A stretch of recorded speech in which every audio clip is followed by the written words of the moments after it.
Hi masters, అందరికీ నా ఆత్మ ప్రణామములు. పిరమిడ్ స్పిరిచువల్ సొసైటీస్ మూమెంట్ ఆధ్వర్యంలో నిర్వహిస్తున్న ఈ స్పిరిచువల్ గైడ్ పిఎస్ఎస్ఎం అనే యూట్యూబ్ ఛానల్ ద్వారా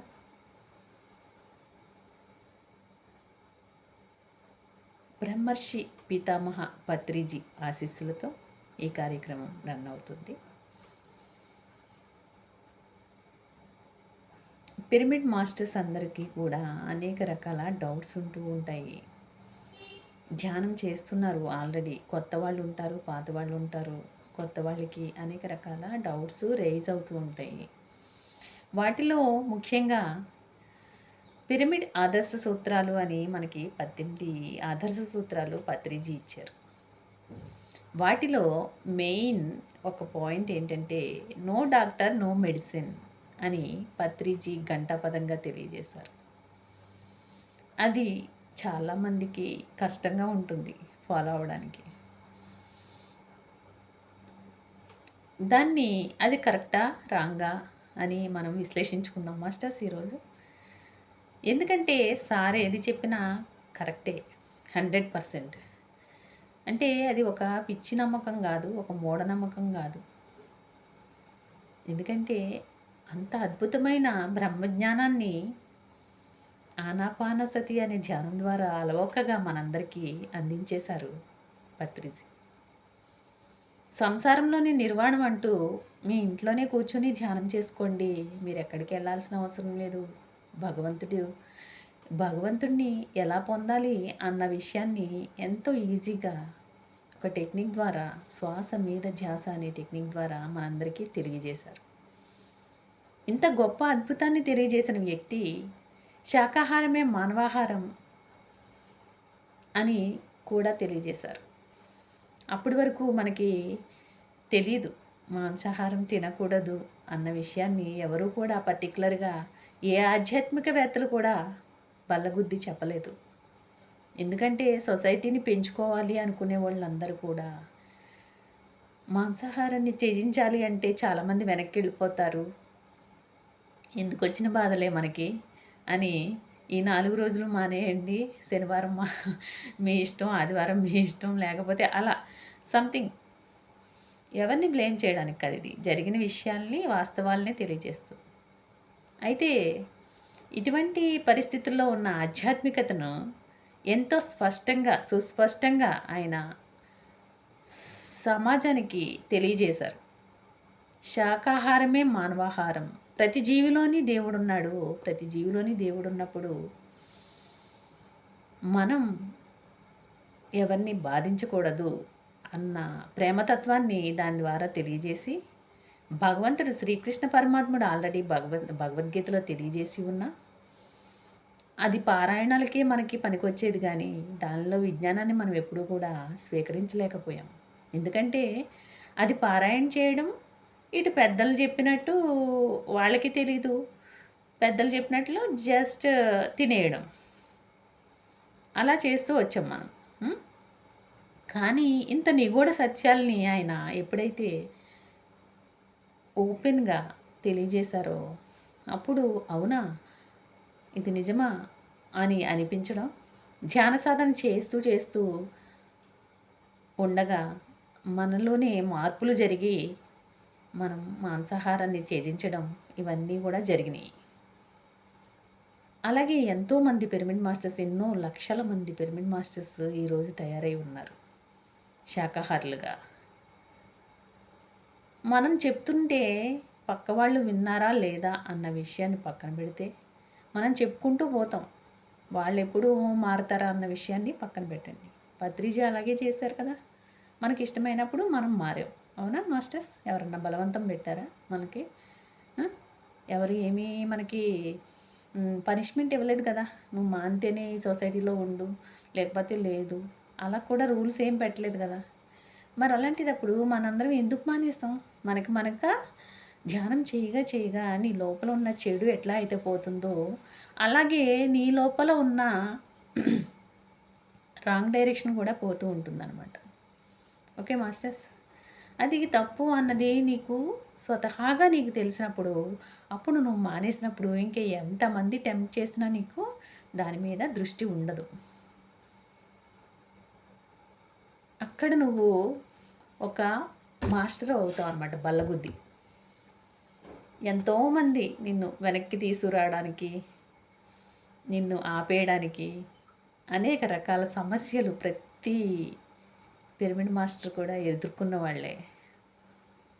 రకరకాల వ్యక్తుల వల్ల, సమాజం వల్ల, అనేక రకాల నీ చుట్టూ ఉండే పరిస్థితుల వల్ల, నిన్ను బ్లేమ్ చేసిన వాళ్ళ వల్ల నువ్వు మారేవా? మళ్ళీ వెనక్కి తిరిగి వచ్చావా? లేదు అంటే అది సత్యమైన మార్గం నీది. ఓకే మాస్టర్స్, అలాంటి తరుణంలో ఆత్మకి చావు లేదు అని మనం అనుకున్నాం, తెలుసు మనకి. అది నిత్యమైనది, సత్యమైనది అన్నది విషయం మనకు తెలుసు.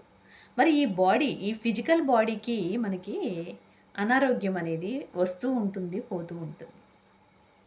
దేనివల్ల అంటే మనం అనలైజ్ చేసుకోవాలి, దేనివల్ల వస్తుంది, దేనివల్ల పోతుంది అనేది.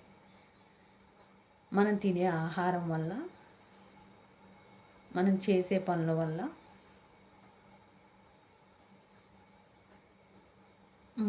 మనకున్న ధ్యాన లోపం వల్ల,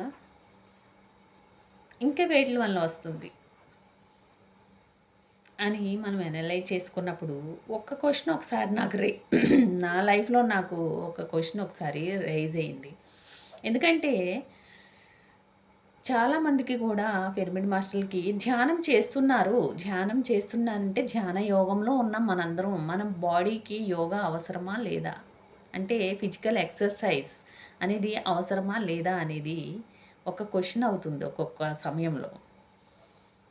నాకైతే స్టార్టింగ్లో ఏమనిపించిందంటే ఇంకా ఈ ధ్యానం చేస్తే, ఎందుకంటే అనుభవపూర్వకంగా మనం ఎనర్జీని తీసుకోవడం, ఆ దైవశక్తిని తీసుకోవడం ఎనర్జీ రూపంలో, విశ్వశక్తిని, దానివల్ల ఎంతో అద్భుతమైన ఆనందాన్ని పొందడం ద్వారా ఇదే అల్టిమేట్ అని, ఇంకా మనకి ఫిజికల్ ఎక్సర్సైజులు అవసరం లేదని కూడా నాకు అనిపించింది.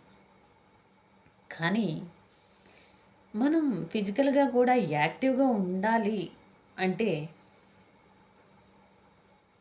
మన బాడీని కూడా మనం మన ఇష్టమైన పద్ధతిలో మలచగలగాలి అంటే కనుక మనకి యోగా అవసరమే.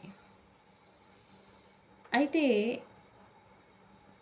ధ్యానము, ధ్యాన యోగము, ఈ యోగా అంటే ఫర్ ఫిజికల్ బాడీకి ఎప్పుడైతే మనం ఎక్సర్సైజ్ కూడా ఇస్తున్నామో, మనం ఇంట్లో చేసే పని మనకి ఎక్సర్సైజ్కి సరిపోవట్లేదండి నేను గమనించింది. ఈ ధ్యానం చేసుకుంటున్నాం, ఇంట్లో పని చేసుకుంటున్నాం కదా సరిపోతుంది అని చాలాసార్లు మనం అనుకుంటాం అనమాట. కానీ అది సరైన వ్యాయామం మా బాడీకి సరిపోవట్లేదు. అప్పుడు ఎప్పుడైతే ఇది ఫిజికల్ బాడీని కూడా మనం ట్యూన్ చేసుకోవడానికి, మనకి ఇష్టమైనట్లుగా అది మలచడానికి మనం యోగా కూడా అవసరమే మన బాడీకి. ఓకే, ఫిజికల్గా ఫిట్నెస్ ఉండడానికి. ఓకే, మన ఫిజికల్ ఫిట్నెస్ కోసం యోగా చేసుకొని, సరైన ఆహారాన్ని తీసుకొని, శాకాహారాన్ని తీసుకొని, మితాహారాన్ని తీసుకొని ధ్యానం చేస్తూ ఉన్నాం. ఉంటే ఇవన్నీ కూడా చేస్తున్నప్పుడు మనకి ఎక్కువ జీవన ప్రమాణం అనేది పెరుగుతూ ఉంటుందన్నమాట. ఓకే, ఇంతే మనకి జీవితాన్ని పెంచుకుంటున్నాం మనం దీని ద్వారా, లైఫ్ని. అంటే నీకు ఇన్ని రోజులే ఉంది, నీకు అంటే వాల్యుబుల్గా ఉంటుంది. మనకి ఒక పోనీ ఇంత పీరియడ్ నీకు అనుకున్నాం అనుకోండి, అనుకుంటే ఈ పీరియడ్లో నువ్వు చాలా వాల్యుబుల్గా నీ జీవితాన్ని నువ్వు జీవించగలుగుతావు అనమాట, వితౌట్ మెడికేషన్. అప్పుడు నువ్వేం జరుగుతుంది ఇక్కడ, మెడికేషన్ అవసరం లేకుండా నువ్వు చానాళ్ళు ముందుకు తోసేస్తావు. కానీ కొన్ని కర్మల ఫలితాల వల్ల చివరిలో కొంతమందికి అవసరం అవుతూ ఉంటుంది. అనేక రకాల ప్రాబ్లమ్స్ రైజ్ అవుతాయి. అప్పుడు ఏం చేయాలి? ఇక్కడ మెడిటేషన్ చేస్తున్నారు, మీరు చాలా గ్రాండ్ మాస్టర్స్ అయ్యారు, మీకు ఒక ప్రాబ్లం రైజ్ అయ్యింది. దాన్ని ఆ రోజు మీరు ఉన్న పరిస్థితిలో మీరు మెడిటేషన్ ద్వారా తగ్గించుకోగలుగుతారా లేదా? అన్నది మీ ఇష్టం అని. మీ సాధన చేయగలుగుతున్నారా లేదా? ఆ పెయిన్‌ని మీరు భరించగలుగుతున్నారా లేదా? ఇవన్నీ కూడా మీకు ఇంటర్నల్‌గా క్వెషన్స్ రైజ్ అవుతాయి. మీకు ఆన్సర్స్ కూడా మీలోంచే వస్తాయి.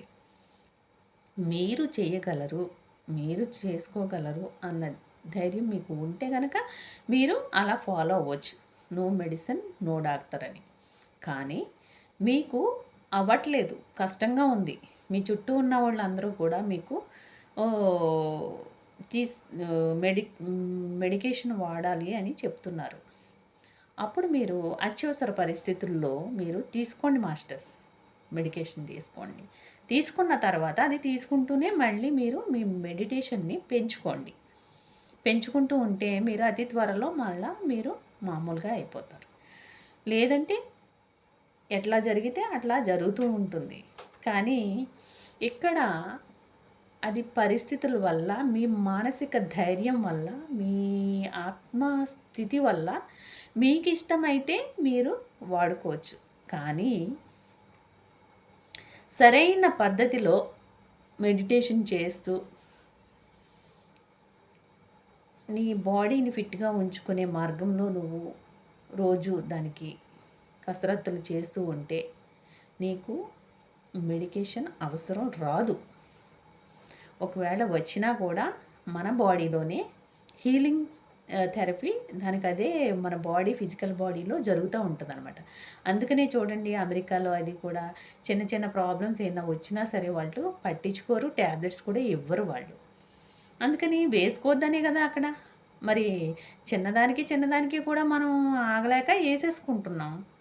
ఏసేసుకోకుండా మనం దానికి రిలీఫ్స్ ఎలా ఉంటాయంటే, మనం కిచెన్‌లోకెళ్ళి కిచెన్‌లో రకరకాల చిట్కాలున్నాయి మనకి. చిన్న చిన్న విషయాలకైతే. అవన్నీ గూడా వాడండి.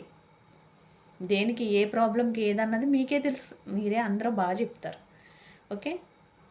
నువ్వుల నూనె, మసాజు, నువ్వుల నూనె మోకాళ్ళు నొప్పులున్నాయని ఎక్కువ రైజ్ అవుతున్నాయి ఇప్పుడు అందరికీ గూడా. నువ్వుల నూనెతో మసాజులు అవి ఎవరు చేసుకుంటున్నారు? ఏమి చేయకుండా డాక్టర్ దగ్గర పరిగెట్టేస్తున్నాం ముందే. హ్మ్. అన్నీ కూడా చేసుకోండి ఇంటి దగ్గర. తగ్గే వరకు చాలా ఉన్నాయి ఉపాయాలు. ఈ ఉపాయాలన్నీ కూడా చూసుకొని, చేసుకొని తగ్గితే దాంతో పాటు ధ్యానం చేసుకొని మీకు తగ్గితే ఓకే. తగ్గకపోతే ఆ తర్వాత మీకు వెళ్ళాలనిపిస్తే మీకు ఓకే మాస్టర్స్ మీరు. దేనికైనా సరే ఎవరిని ఇలాగే ఉండండి, అలాగే ఉండండి అని ఇంత స్ట్రిక్ట్ రూల్ ఏం లేదు అక్కడ మీకు. ఓకేనా? మీ అవసరాన్ని బట్టి, మీ మనస్థితిని బట్టి మీకు లోపల పెయిన్ భరించలేనప్పుడు మీరు చేయించుకోవచ్చు మాస్టర్స్.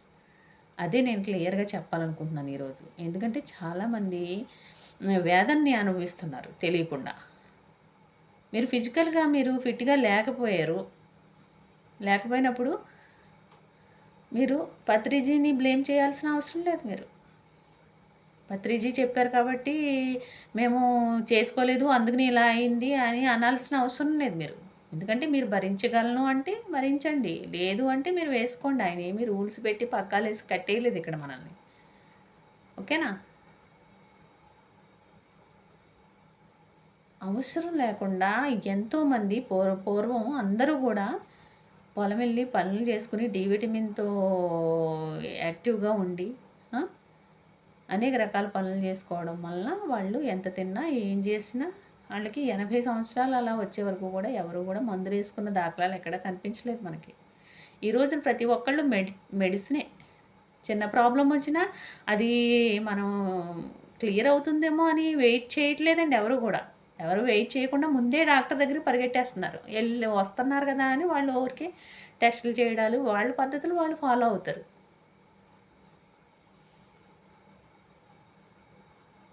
అవసరం ఉందా లేదా? నీకు తెలుస్తది. నీ బాడీ కండిషన్ నీకు తెలుస్తది. నీకు ఎక్కువైతే గనక బాగా ఎక్కువగా ఉంది, ఎళ్ళాలి, ఇది తప్పదు అనుకున్నప్పుడు చూడు. అంతేగాని ప్రతి చిన్నదానికి పరిగెట్టేయకండి మాస్టర్స్. మీలో ఉన్న శక్తిని మీరు తెలుసుకోండి. తెలుసుకొని చిన్న చిన్న అవసరాలకి చిట్కాలు వాడుకుంటూ, ధ్యానాన్ని యూజ్ చేసుకుంటూ, ఎక్సర్సైజులు చేసుకుంటూ, ఫిజికల్ బాడీని ఫిట్‌గా ఉంచుకుంటూ, డి విటమిన్ తీసుకుంటూ, సూర్యశక్తిలోకి, సూర్యరశ్మిలోకి వెళ్ళి మనం డి విటమిన్ తీసుకుంటూ అలా రకరకాల వేస్‌లో మీకే తెలుసు. ప్రతి ఒక్కళ్ళు చెప్తారు. ఆరోగ్య సూత్రాలు అనగానే ఇది ఇలా చేయాలి, అది అలా చేయాలని నేను వింటా ఉంటాను ప్రతి ఒక్కళ్ళ దగ్గర. పెద్దవాళ్ళు గానీ, చిన్నవాళ్ళు గానీ నాకు తెలుసనే చెప్తున్నారు. కానీ ఫాలో అయ్యేది ఎంతమంది? ఫాలో అవ్వాల్సి ఉంది ప్రతి ఒక్కళ్ళు గూడా. అయినాక అప్పుడు చూడండి. ముందే జాగ్రత్త పడాలి ఇటువంటి విషయాల్లో. ముందే జాగ్రత్త పడితే అనుకోని సమస్యలు, ఏ హార్ట్ ట్రబులు అలాంటివి ఏమన్నా వచ్చినాయనుకోండి, అప్పుడు తప్పదు కదా! చూపించుకోండి. హాస్పిటల్‌కి వెళ్ళండి. తర్వాత మీ పద్ధతిని మీరు ఫాలో ఓకే మాస్టర్. ప్రతి దానికి కూడా నేను వెళ్ళను అని మొండికేయాల్సిన అవసరం లేదు. ఓకేనా? కానీ మీరు చేయాల్సింది ముందే గంటలు గంటలు ధ్యాన సాధన. ఇప్పుడు చాలామంది చాలా గంటలు పెంచుకుంటున్నారు అందరూ కూడా ధ్యాన శక్తి ఎక్కువ అవసరం అవుతుందని చెప్పి. అలా గంటలు ధ్యాన సాధన చేసినప్పుడు మీకు ఫిజికల్‌గానే కాదు, ఇంకా ఎన్నో రకాల ప్రాబ్లమ్స్ మీకు దరిచేరకుండా మనకి కాపాడుతాయన్నమాట మనకి. అలాంటిదప్పుడు మనం ఎక్కువ ధ్యానానికి కేటాయిద్దాం masters. Thank you. Thank you all. This is Neeraja signing of.